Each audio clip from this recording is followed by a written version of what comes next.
Hello everybody, I am Mohammad Afaq and welcome back to Afaq Academy once again. First of all, video last तक देखना, like भी करना और ज़्यादा सारा शेयर भी करना। अगर कोई डाउट या सुझाव हो तो वीडियोस को कमेंट भी करना और चैनल को रेड कलर बटन को प्रेस करके लाइक कीजिए, तो नोटिफिकेशन बेल को भी प्रेस कीजिए जिससे कि आगे आने वाली वीडियोस के नोटिफिकेशंस आपको मिलते रहें। As you have seen in the thumbnail in this video, I am going to teach you the exercise 5.1 from the chapter Euclid Introduction to Euclid's Geometry from the class 9 standard। पिछले video में question number 1 के 3 parts करवा दिए थे, 2 parts और रह गए थे, तो मैं इस वीडियो में 2 पार्ट्स करवाने वाला हूँ और नेक्स्ट क्वेश्चन नंबर 2 करवाने वाला हूँ। क्वेश्चन नंबर 3 मैं नहीं करवाऊंगा, मैंने जैसे पिछले वीडियो में दिया था क्वेश्चन नंबर 2 वो एक्चुअली क्वेश्चन नंबर 3 था जो कि थोड़ा सा डिफिकल्ट कॉम्प्लिकेटेड था और एग्जाम पॉइंट ऑफ व्यू से इंपॉर्टेंट नहीं था, तो उसे छोड़ देंगे। तो मैं छोड़ दूंगा, आप करना चाहो कर लो अगर आपसे होता है, ठीक है। बाकी के सारे मैं करवाने वाला हूँ और जो 2 पार्ट्स मैंने बचे हैं वो लिख रखे हैं। तो स्टार्ट करते हैं। मैंने क्वेश्चन नंबर 1 का 4th पार्ट है। If two circles are equal then their radiuses are equal. हमारे पास 2 सर्कल्स दे रखे हैं। मान लो मैंने एक सर्कल बनाया ये और इसी के ऊपर दूसरा सर्कल बनाया। इक्वल सर्कल होने का मतलब ये है कि दोनों सर्कल्स आपस में क्या करेंगे, कोइंसाइड करेंगे। एक की ट्रेस कॉपी दूसरे पर सुपर इम्पोज करने तो हमें सेम सर्कल मिलेगा। तो इसका मतलब कि अगर उनकी रेडियस सेंटर और सर्कमफ्रेंसेस जो है सर्कमफ्रेंसेस और सेंटर कोइंसाइड कर रहे हैं, अगर सर्कम और फिर सर्कमफ्रेंस और सेंटर दोनों कोइंसाइड कर रहे हैं तो उनकी रेडियसेस भी क्या करेंगी, कोइंसाइड करेंगी। मैंने ग्रीन से एक सर्कल किया है और अभी मैं इसी के ऊपर ब्लू से बनाने वाला हूँ। तो जो है ग्रीन और ब्लू दोनों सर्कल की सर्कमफ्रेंसेस कोइंसाइड कर रही हैं, यानी कि इक्वल है सर। और सेंटर भी क्या कर रहे हैं, कोइंसाइड कर रहे हैं। ग्रीन ले लूं मैं, रेड ले लूं, तो उनकी रेडियसेस भी क्या करेंगी, कोइंसाइड करेंगी। तो इसका मतलब ये हुआ दोनों सर्कल्स की रेडियसेस भी क्या है, आपस में इक्वल है। तो हमारा स्टेटमेंट क्या हो गया, ट्रू। नेक्स्ट इस पार्ट इन फिगर 5.9 दे रखा है। यहाँ पे बोला है कि A B line segment equal है पी क्यू लाइन सेगमेंट के। ए बी लाइन सेगमेंट है, पी क्यू लाइन सेगमेंट है। और दूसरी बात बोलिए कि P Q X Y P Q line segment equal है एक्स बाई लाइन सेगमेंट के। तब इन दोनों कंडीशन में कि ए बी एक्स बाई के इक्वल होगा, ये पता करना है ट्रू है या फॉल्स है। तो इसे पता करने के लिए हम क्या करेंगे कि देखेंगे कि ए बी पी क्यू के इक्वल है, तो इसका मतलब ये जो लाइन सेगमेंट है सेम एंगल पे दिख रहा है, हॉरिजॉन्टल या वर्टिकल से देखें हम, तो इसकी अगर हम पीक्यू की ट्रेस कॉपी उठा करके एबी पर सुपर ईबी पर रखें, सुपर इंपोज करें तो इसे पूरा का पूरा कवर कर लेगा। सिमिलरली एक्स बाई जो है पीक्यू कर एक्स बाई की इक्वल है, तो एक्स बाई को पीक्यू के ऊपर रखने पर कोइंसाइड कर जाएगा, सुपर इंपोज कर देगा और ट्रेस कॉपी इसकी पूरी कवर कर लेगी। और एक यूक्लिड का एक्सियम था कि अगर एक चीज ए बी पी क्यू के इक्वल है और दूसरी चीज x Y P Q line segment के इक्वल है, तो वो दोनों चीजें भी आपस में इक्वल होती हैं, यानी कि line segment A B equal होगा एक्स बाई की। इसका मतलब स्टेटमेंट क्या होगा हमारा, ट्रू। तो अभी हम आगे बढ़ते हैं क्वेश्चन नंबर 2 पे। तो आगे बढ़ते हैं, देखिए।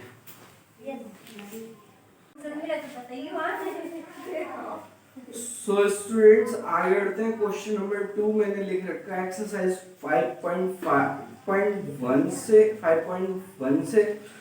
तो इस वीडियो में मैं यही क्वेश्चन करने वाला हूँ। इसमें हमें बोला है कि क्वेश्चन नंबर 2 में give a definition for each of the following terms, are there other terms that need to be defined, first what are they and how you may define them.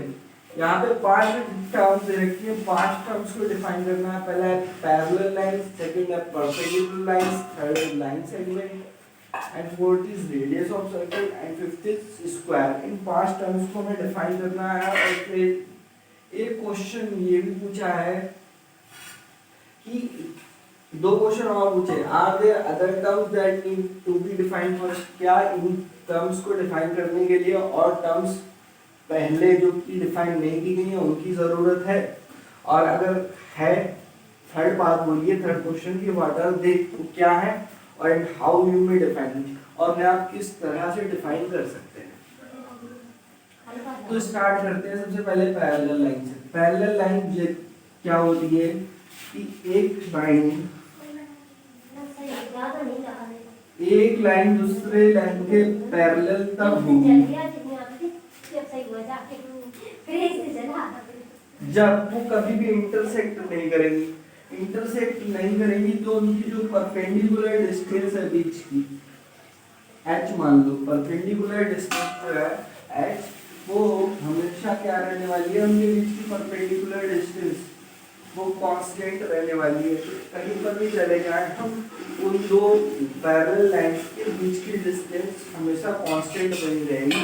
एक बात थ्योरी में लिख सकते हैं, theory में क्या लिख सकते हैं, parallel lines are lines in a plane. और दूसरी बात ये कि ये दोनों लाइंस एक ही प्लेन में है, एक्स वाई प्लेन में तो एक्स वाई प्लेन में रहेंगी, वाई जेड प्लेन में तो वाई जेड प्लेन में रहेंगी दोनों, जेड एक्स प्लेन में तो जेड एक्स प्लेन में रहेंगी। Parallel lines are lines in plane that are always at same distance apart, यही बोला है। इसे थ्योरी में हिंदी में भी लिख सकते हैं, parallel lines are the lines in a plane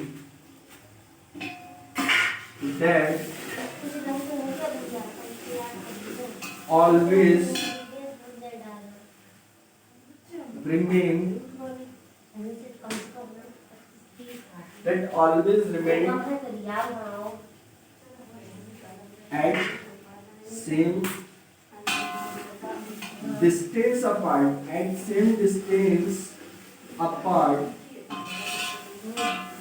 सही है, बड़ा आसान था इसे डिफाइन करना। Second is perpendicular line. Perpendicular lines जो होती हैं वो एक दूसरे को, परपेंडिकुलर लाइंस जो होती हैं वो एक दूसरे को इंटरसेक्ट करती हैं कितने एंगल पर, 90 डिग्री एंगल पर। Line L, line M, line L, line M। Perpendicular lines वो लाइंस होती हैं जो एक दूसरे को इंटरसेक्ट करती है किसी पॉइंट P पर, लेट्स से 90 डिग्री के एंगल पर या राइट एंगल के ऊपर। इसी बात को हम लिखना क्या तो लिख सकते हैं, परपेंडिकुलर लाइंस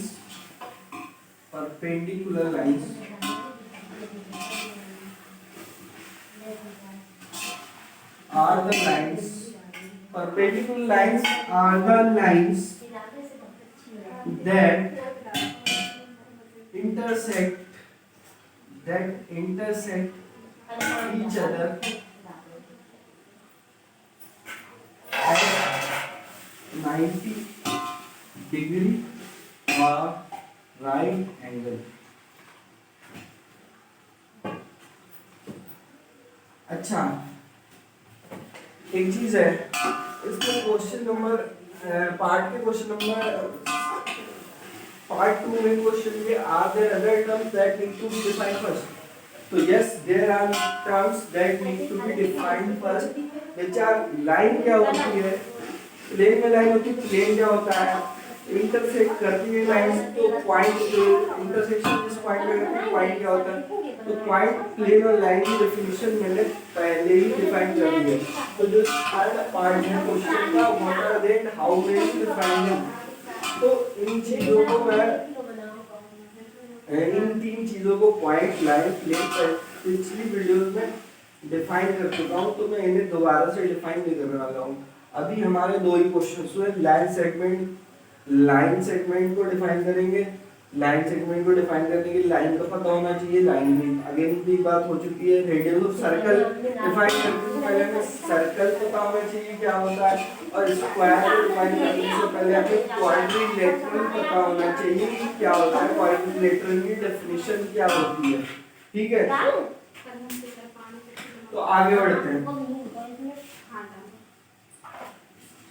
हमने दो टर्म्स डिफाइन कर लिए, अब हम थर्ड टर्म डिफाइन करने वाले हैं। और मैंने ये भी बताया कि दो टर्म्स को डिफाइन करने के लिए पॉइंट, लाइन और प्लेन की डेफिनेशन भी आनी चाहिए, जो मैं पिछले वीडियोस में करवा चुका हूँ, तो मैं दोबारा से नहीं करने वाला हूँ।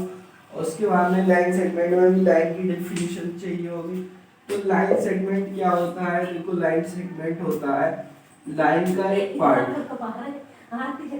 लाइन सेगमेंट होता है लाइन का एक पार्ट जिसकी की एक डेफिनेट लेंथ होती है, उसके दो एंड पॉइंट्स होते हैं। और लाइन क्या होती है? लाइन की कोई डेफिनेट लेंथ नहीं होती है, उसके एंड पॉइंट्स नहीं होते हैं, वो इंफिनिटी तक जाती है दोनों साइड में। तो ये हो गया एक हमारा line segment. Let's say this A B, तो इसकी क्या होते हैं? ए और बी दो एंड पॉइंट्स होते हैं और इसकी definite length let's say L कुछ होती है और एक लाइन का एक पार्ट होता है। लाइन का एक पार्ट होता है, सेगमेंट का मतलब होता है पार्ट। तो इसे डिफाइन करने के लिए हमें लाइन पता होना चाहिए और बस ये डेफिनेशन हो गई। इसी को हम हिंदी में अगर लिखना, सॉरी थ्योरी में अगर लिखना चाहें कि a line segment is a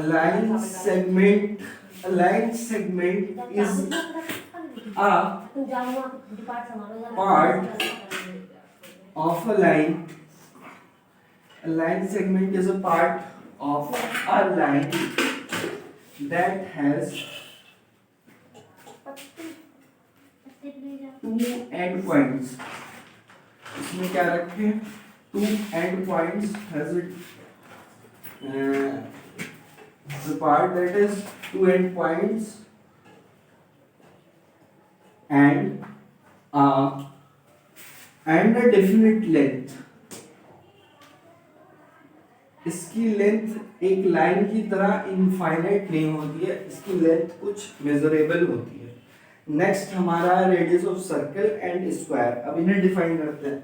circle को डिफाइन करते हैं, सॉरी रेडियस ऑफ सर्कल को डिफाइन करते हैं। तो पहले मैं सर्कल बना लूं।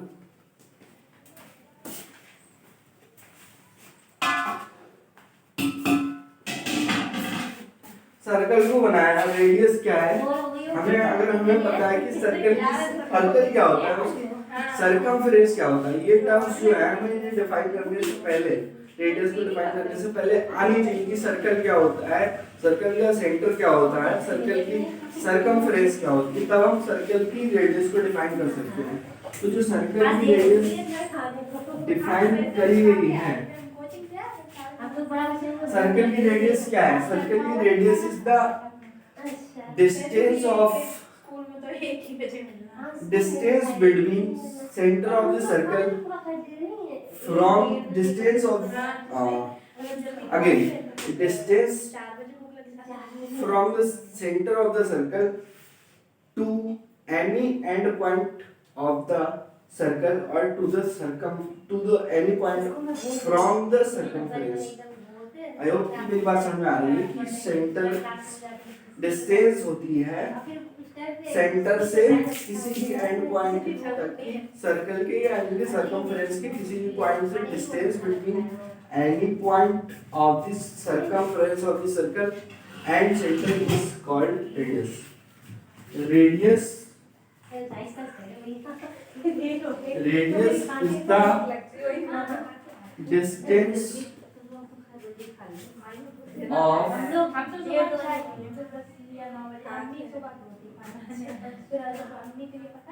any point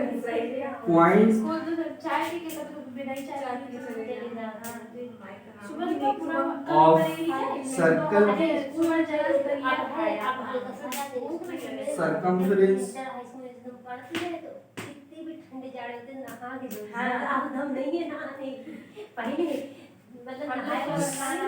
is the distance of any point of circle circumference from to the center। I hope कि मेरा सेंटेंस मीनिंगफुल हुआ हो। It is the distance of any point of circle circumference from to the center।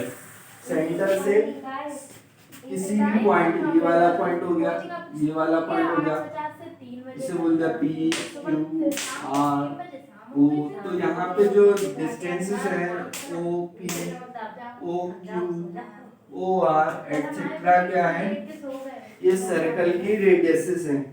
Next हमारा हो जाए, हमारा करना है डिफाइन में स्क्वायर। एक चीज कि इसमें हमें किन टर्म्स की डिफिनेशन पहले पता होनी चाहिए। टर्म्स हमें सर्कल का सेंटर पता होना चाहिए, सर्कमफ्रेंस पता होना चाहिए, सर्कल क्या होता है, तब हम रेडियस उसकी डिफाइन कर सकते हैं। जितनी मैं कोशिश कर सकता था अच्छे से एक्सप्लेन करने की वो मैंने सारी कर दी है और समझ में आनी चाहिए तुम्हें। नेक्स्ट मैं करने वाला हूँ स्क्वायर। स्क्वायर की डेफिनेशन। स्क्वायर क्या होता है?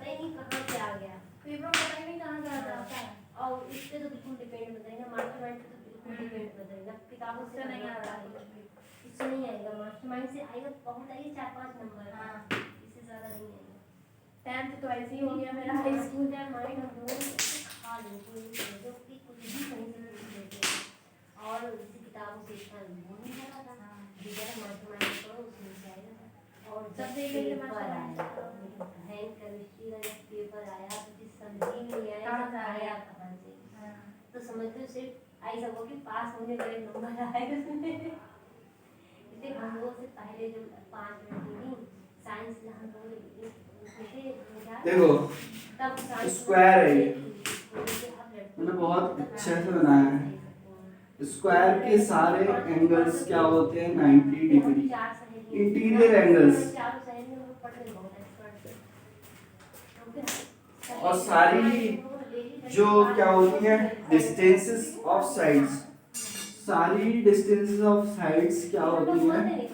वो इक्वल होती हैं। स्क्वायर के सारे इंटीरियर एंगल्स 90 डिग्री होते हैं और सारी डिस्टेंसेस ऑफ साइड्स आपस में इक्वल होती हैं। तो हम स्क्वायर की डेफिनेशन इसमें बोला है कि क्या नीड डिफाइन करने की टर्म जरूरत है, तो हमें क्वाड्रिलेटरल टर्म डिफाइन करने की जरूरत है बिफोर डिफाइनिंग द स्क्वायर। तो यस आंसर है उसका yes, we need to define line, point, plane and circle, circle की सर्कमफ्रेंस, सर्कल का सेंटर एंड क्वाड्रिलेटरल। ये वाला हमारा दूसरा और तीसरा आंसर हो गया। तो स्क्वायर लिखते हैं क्वाड्रिलेटरल, इसकी डेफिनेशन है quadrilateral, a quadrilateral that has all interior angles, right angles 90 degree and all the sides of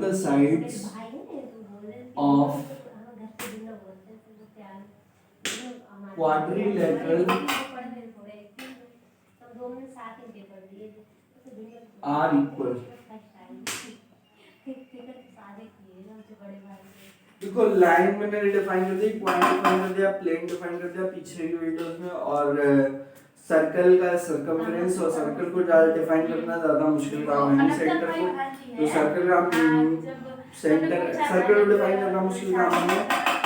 और क्वाड्रिलेटरल को अगर डिफाइन करना हो तो कहते हैं 4 भुजाओं से घिरे हुए क्षेत्र को चतुर्भुज कहते हैं, यानी कि area bounded by 4 lines is called quadrilateral. ये डेफिनेशन अगर आप लिखना चाहें तो आप लिख सकते हैं आंसर में। और आई विल से कि अगर आप इतना मेंशन कर देते कि हमें क्वाड्रिलेटरल की डेफिनेशन पता होनी चाहिए, इतने से भी काम चल जाएगा। तो बहुत सारी टर्म्स हैं जो हमें डिफाइन करने की जरूरत है। तो इस वीडियो में इतना ही, मिलेंगे आपसे नेक्स्ट क्वेश्चन में, अगले क्वेश्चन में अगले वीडियो में। और पेंट करने से पहले पढ़ाई करते रहें। Best of luck, bye.